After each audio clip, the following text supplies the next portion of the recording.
अस्सलाम वालेकुम, आप देख रहे हैं टीवी टुडे और मैं हूं आपका मेजबान राहिल मुआविया। ईरान की तरफ से आबनाए हर्म्स को बंद करने के बाद अरब ममालिक के लिए कितनी ज्यादा परेशानी बन चुकी है और अरब ममालिक किस तरह से सर जोड़ कर बैठे हैं और किस तरह से अरब ममालिक की तरफ से दुनिया भर को सप्लाई किए जाने वाले तेल और जो गैस की जो वो सप्लाई है उसको बंद कर दिया गया है, इस पे हम बात करते हैं। लेकिन यहां सवाल ये है कि इससे पाकिस्तान कैसे मुतासिर होगा। पाकिस्तान चूंकि अपने गैस और ऑयल की जितनी भी डिमांड है उसका 75% अरब ममालिक से लेता है। अरब ममालिक की तमाम तर एक्सपोर्ट जो है वो 75% पाकिस्तान की तरफ की जाती है और पाकिस्तान को ये सबसे कम रेट पे और सबसे करीब से मिलने वाला ऑयल और गैस है। यही वजह है कि पाकिस्तान दुनिया में पाकिस्तान सबसे ज्यादा जिससे गैस इंपोर्ट करता है वो कतर है, जबकि पाकिस्तान जिससे सबसे ज्यादा ऑयल इंपोर्ट करता है वो सऊदी अरब है। सऊदी अरब में दुनिया की सबसे बड़ी कंपनी अरामको की जो ऑयल रिफाइनरी है वो अटैक होने की वजह से बंद की जा चुकी है, जबकि इन तमाम ममालिक को ईरान की तरफ से अपने ऊपर अमेरिका और इजराइल की तरफ से किए जाने वाले हमलों के जवाब में तमाम तर हमलों का जो जवाब है वो ईरान ने चूंकि सऊदी अरब, कतर, यूएई और कुवैत के अंदर दिया है। इन चारों ममालिक के अंदर मौजूद अमेरिका के तमाम फौजी अड्डों को ईरान की तरफ से बदतरीन अटैक्स का निशाना बनाया गया है। ईरान बार बार इन चारों ममालिक के ऊपर बार बार मिसाइल दाग रहा है, बार बार ड्रोन्स दाग रहा है, जबकि ईरान की तरफ से अमेरिका के 3 बड़े जंगी तैयारे गिराए जाने का भी दावा किया जा रहा है, जो कि अरब ममालिक के अंदर ही गिराए गए हैं। यूं ईरान, अमेरिका और इजराइल की इस लड़ाई में अरब ममालिक पूरी तरह से इन्वॉल्व किए जा चुके हैं और खित्ता अरब इस वक्त जंग के पूरी तरह जो है ना जंग के अंदर इन्वॉल्व हो चुका है। यही वजह है कि आबनाए हर्म्स को भी ईरान की तरफ से बंद कर दिया गया है। आबनाए हर्म्स जो है वो मिडल ईस्ट और ईरान के दरमियान समंदर की एक ब्रीक सी पट्टी है जो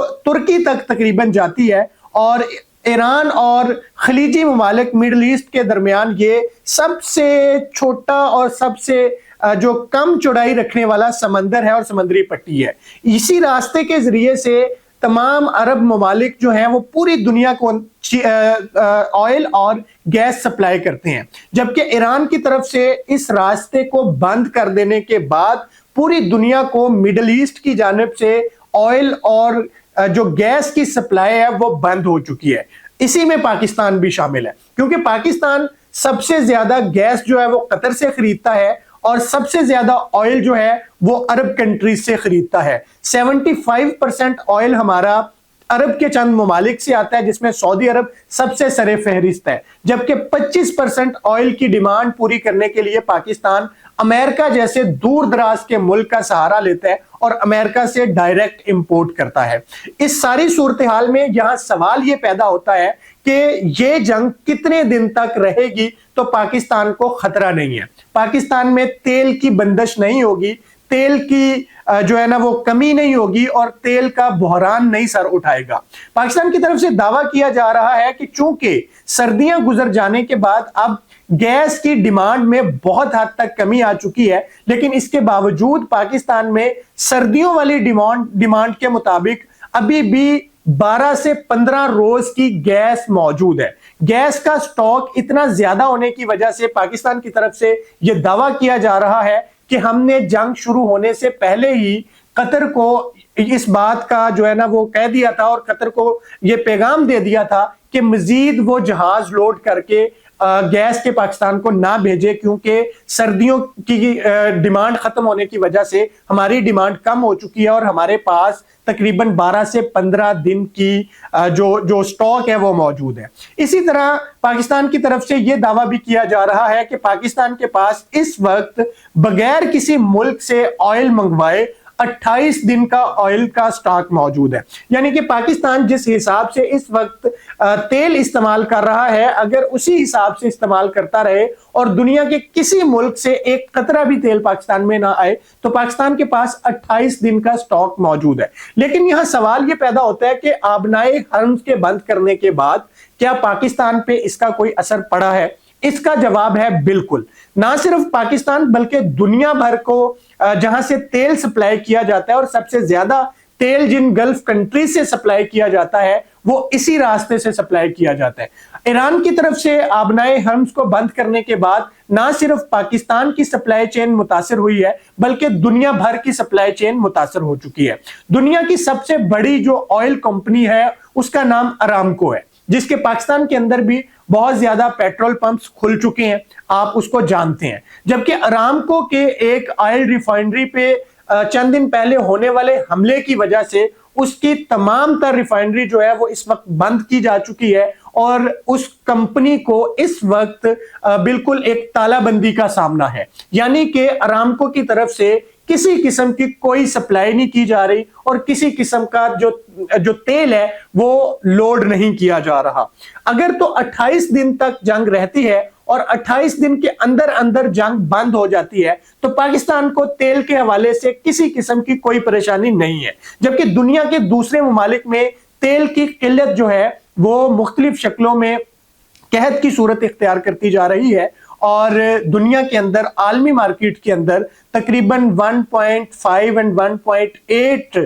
जो डॉलर है फी बैरल उसकी कीमत में इजाफा हो चुका है। और अभी तक ताज़ा इतलात के मुताबिक तकरीबन $80 फी बैरल जो है वो आलमी मार्केट के अंदर तेल की कीमत कही जा रही है, जबकि इसके अंदर तेजी से इजाफा देखने को मिल रहा है। इसके अलावा अगर 28 दिन से ज्यादा पाकिस्तान जो है ना वो इस जंग को फेस करता है, अगर 28 दिन तक इसी तरह आबनाए हर्म्स को बंद रखने में ईरान कामयाब रहता है तो फिर पाकिस्तान के लिए क्या ऑप्शन होगा? पाकिस्तान चूंकि मैंने आपको पहले भी बताया था कि अपनी जो डिमांड है उसका 25% जो है वो डायरेक्टली यूएसए से इंपोर्ट करता है, गो के उस पे पाकिस्तान का खर्चा ज्यादा आता है और वो पेट्रोल और डीजल पाकिस्तान को महंगा पड़ता है। लेकिन इसके बावजूद पाकिस्तान के पास वो रास्ता मौजूद है जिसको ईरान की तरफ से ना बंद किया जा सका है और ना उसके बंद होने के कोई खतरात मौजूद है।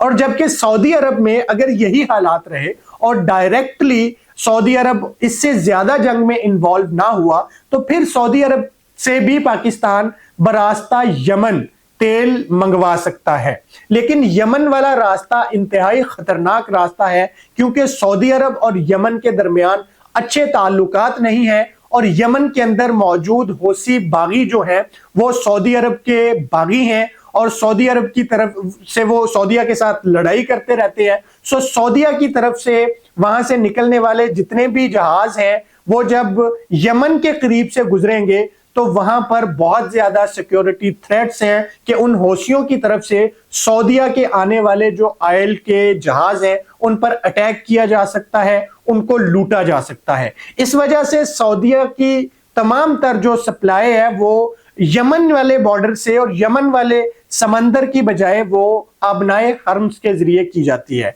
अब आबनाए हर्म्स के ऊपर ईरान ने चूंकि बंदिश लगा रखी है, ईरान ने उसको बंद कर रखा है, तो सवाल यह है कि ये कितने दिन बंद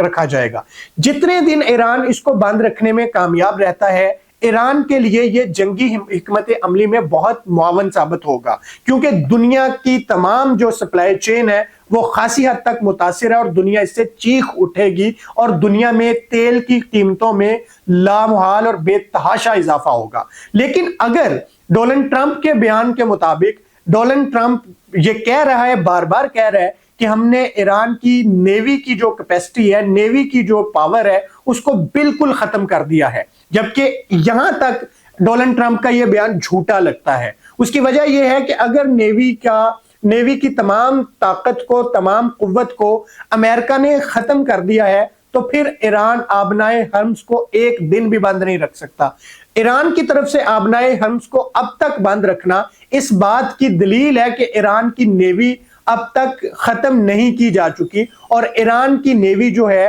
वो स्टिल एग्जिस्ट करती है और उसी ने आबनाए हर्म्स को बंद किया हुआ है। लेकिन اگر ڈونلڈ ٹرمپ کے آج تازہ بیان کے مطابق اس نے آبنائے حرمز کے اندر سے نکلنے والے آئل کے جہازوں کو پروٹیکٹ کرنا شروع کر دیا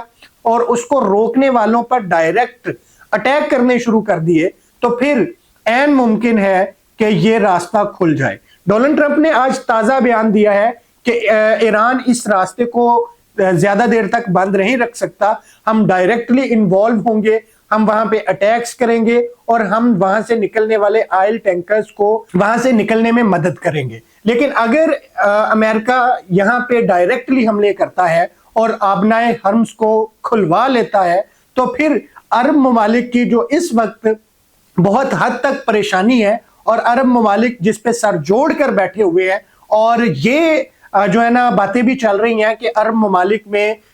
بہت شدت سے کیے جانے والے حملوں کی وجہ سے یہ بات بھی سوچی جا رہی ہے کہ عرب ممالک بھی اب ایران کے اوپر حملے کریں۔ تو اگر یہ سارے معاملات دوبارہ سے شروع ہوتے ہیں تو پھر یہ جنگ جو ہے وہ ایک نئی شکل اختیار کر سکتی ہے، لیکن اس میں پاکستان کا کردار انتہائی اہمیت کا حامل ہے، اور پاکستان نے اب تک عرب ممالک کو ایران کے اوپر اٹیکس کرنے سے باز رکھا ہوا ہے۔ پاکستان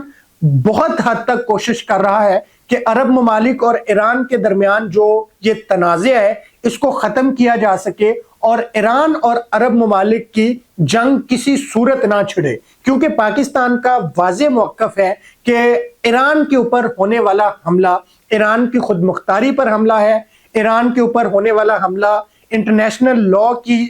نظر میں وہ وائلیشن ہے، وہ کسی صورت بھی جو ہے نا وہ قابل برداشت نہیں ہے، اور پاکستان اس کو انٹرنیشنل لاء کی وائلیشن سمجھتے ہوئے ایران کی سوورنٹی پہ اٹیک سمجھتا ہے۔ یہی وجہ ہے کہ پاکستان اس معاملے کو سلجھانے کے لیے اصولی طور پر، سیاسی طور پر اور خارجہ پالیسی کے اعتبار سے سفارتی طور پر ایران کے ساتھ کھڑا ہے، اور ایران نے یو این کے اجلاس کے موقع پر پاکستان کا بھرپور شکریہ ادا کیا ہے۔ جبکہ اس سے پہلے میں اگر آپ کو بتا دوں تو جب اسرائیل نے چند ماہ پہلے ایران کے اوپر حملہ کیا تھا، پاکستان تب بھی دو ٹوک موقف اپناتے ہوئے ایران کے ساتھ کھڑا ہوا تھا، اور ایران کی یو این کے اندر بہت زیادہ مدد کی تھی، جس کے بدلے میں ایران کی سب سے بڑی جو پارلیمنٹ ہے اس کے اندر تشکر پاکستان کے باقاعدہ نعرے لگے تھے۔ جبکہ ایران اور امریکہ کی حالیہ جو ایک نئی جنگ چل رہی تھی، اور سرد جنگ چل رہی تھی، اور جو نئے اختلافات چل رہے تھے، اس میں بھی پاکستان نے ایران اور امریکہ کے درمیان مذاکرات کروانے کی بہت حد تک کوشش کی۔ پاکستان نے ایران کا مقدمہ ہر موقع پہ، ہر جگہ پہ لڑا، اور بدقسمتی سے اسرائیل پاکستان کے مقابلے میں امریکہ کو کنونس کرنے میں زیادہ کامیاب رہا۔ پاکستان امریکہ کو ایران کے اوپر اٹیک سے روک رہا تھا، جبکہ اسرائیل پاکستان کے مقابلے میں امریکہ کو ایران کے اوپر اٹیک کرنے کے لیے مجبور کر رہا تھا۔ تو ڈونلڈ ٹرمپ جو ہے وہ نیتن یاہو سے ہمیں یہاں پر زیادہ جو ہے نا وہ کنونس نظر آئے، اور انہوں نے اس کے ساتھ مل کے ایران پر اٹیک کر دیا۔ لیکن پاکستان سٹل اپنے موقف پہ کھڑا ہے کہ ڈونلڈ ٹرمپ کو ایران کے اوپر حملہ نہیں کرنا چاہیے تھا، اور پاکستان کی طرف سے اس بات کو منوانے کے لیے کوششیں بھی کی جا رہی ہیں، وہ یو این کے تھرو بھی ہو رہی ہیں اور وہ دیگر ممالک کے تھرو بھی ہو رہی ہیں۔ جبکہ گلف کنٹریز کو ایران کے ساتھ باقاعدہ براہ راست اس لڑائی کو روکنے کے لیے پاکستان جو ہے وہ دن رات ایک کیے ہوئے اور کوشش کر رہے ہیں کہ ان کی جنگ نہ لگے۔